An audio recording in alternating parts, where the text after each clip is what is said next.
Alors peut-être aujourd'hui, si tu regardes cette vidéo, c'est que tu as toujours envie d'être parfait. Tu veux que tes cheveux soient parfaits, tu veux que tout soit parfait dans ta vie. Peut-être que c'est pas normal ça. Donc est-ce que tu peux expliquer pourquoi les personnes qui nous regardent, peut-être, ils ont toujours envie d'être parfaits? Alors faire bien les choses, on aimerait tous être dans ce cas-là.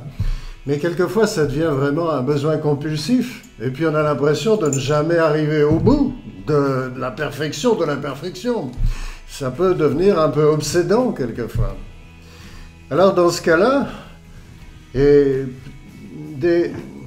en se retournant vers le passé, on peut peut-être découvrir comment l'enfant, tout petit, a cru, a interprété des choses dans sa famille, a cru qu'il existait en tant que, pas correct peut-être, par exemple. Et si un tout petit enfant interprète les choses comme ça, c'est lourd à porter pour lui. Et il va, d'un côté, il va chercher à vérifier qu'il existe bien selon l'idée qu'il a acquis, je suis incorrect, mais en même temps, il va essayer de progresser. Il va tenter de devenir de plus en plus correct pour contrer son incorrection imaginaire. Donc, le mécanisme, on va parler plutôt que c'est un mécanisme, ok? C'est une habitude de penser. Quelqu'un veut être correct et de façon automatique se met en pilote ce mécanisme qui évite l'incorrection, En général, ça se passe parce que dans l'enfance, on a eu des parents super merveilleux, super idéalisés, super corrects.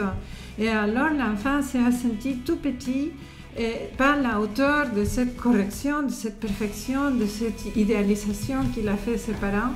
Et alors il a décidé de prouver qu'il était parfait, de prouver qu'il était correct et à tout prix éviter l'incorrection. Et ça devient une activité mentale qui, en pilote automatique, vous épuise notre vie. Et en fait, on vit dans une société qui croit que nous ne sommes pas ce qu'on devrait être. Et cette idée de ne pas être ce qu'on devrait, c'est tellement inconsciente et tellement obsessionnel que ça couvre tous les aspects de notre vie, y compris notre vie intime. Et il se trouve aussi que tous autant qu'on est, autour de cette table comme derrière cette caméra, et nous pensons être l'enfant que nous avons été. Nous sommes toujours intimement liés à ce passé, à cette enfance, à cette tendresse, à ces souvenirs. Et si bien que nous avons gardé, sans nous en rendre compte toujours, mais des réflexes de ce temps-là. Nous pensons non seulement être l'enfant que nous avons été, mais nous pensons aussi être constitués de notre histoire. Si l'histoire c'est moi, et que moi c'est le risque, le danger d'être incorrect, par comparaison par exemple avec papa et maman qui étaient tellement beaucoup, bien sûr, pour un enfant. Et donc, cette sensation première de l'enfant est peut-être encore là chez l'adulte.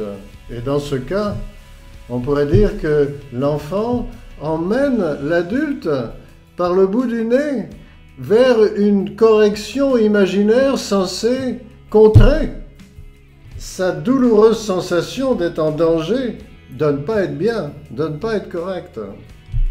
Donc on peut imaginer les gens qui sont dans le fitness et qui se sculptent un corps soi-disant parfait pourraient éventuellement souffrir, si on peut dire souffrir, de ce sentiment d'incorrection.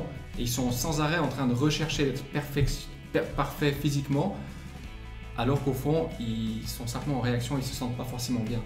Oui, c'est normalement une réaction à quelque chose. Évidemment que c'est bien de faire du fitness, évidemment que c'est bien d'avoir un corps bien costaud, etc. Mais est-ce que si ça se fait en réaction à un sentiment d'incorrection et à l'évitement de l'incorrection qui est complètement occulte, c'est inconsciente, alors ça devient obsessionnel. Et surtout, si c'est ça, si c'est une réaction à une croyance d'enfant, eh bien, on n'arrive jamais à combler ce manque de correction. C'est-à-dire que la déception est toujours au rendez-vous. J'ai beau avoir progressé énormément dans mes performances et dans mon aspect, si c'est pour combler un manque imaginaire d'enfant, l'échec est permanent. Oui, ça ne serait jamais assez. Et je me souviens une fois une thérapeute qui est venue nous voir et qui avait une douleur chronique dans son cou parce qu'elle est tellement perfectionniste et elle voulait tout le faire parfaitement. Alors, une thérapeute qui en plus est perfectionniste, c'est pas facile. Hein? Et alors, elle a décidé de faire un processus d'auto-questionnement avec nous. Et à un moment donné, elle a commencé à rigoler, mais à rigoler. Et elle me disait, mais toute ma vie, j'ai cru que j'étais une petite merde, littéralement. Et toute ma vie, j'ai cru que je devais éviter cette sensation. Et toute ma vie, je me forçais tellement que regardais mon corps. Et elle était en plus un thérapeute corporel. Alors, c'était extraordinaire parce qu'après cette intensive qu'on a fait d'auto-questionnement, son douleur de cou a disparu complètement. Ok, bah c'est génial, j'espère que vous avez trouvé de la valeur dans cette vidéo. Si vous voulez aller plus loin dans l'auto-questionnement, vous pouvez visiter le site www.autoquestionnement.fr. Vous allez découvrir le travail fabuleux de Bruno et Prabha. Et dans la prochaine vidéo, on va parler du besoin d'être reconnu. Certainement, certains d'entre vous, un besoin insatiable d'être reconnu. Donc c'est ce qu'on va voir dans la prochaine vidéo. Restez connectés. Si vous avez des questions, laissez un commentaire en dessous de la vidéo. Et puis on vous dit à très bientôt. À très bientôt.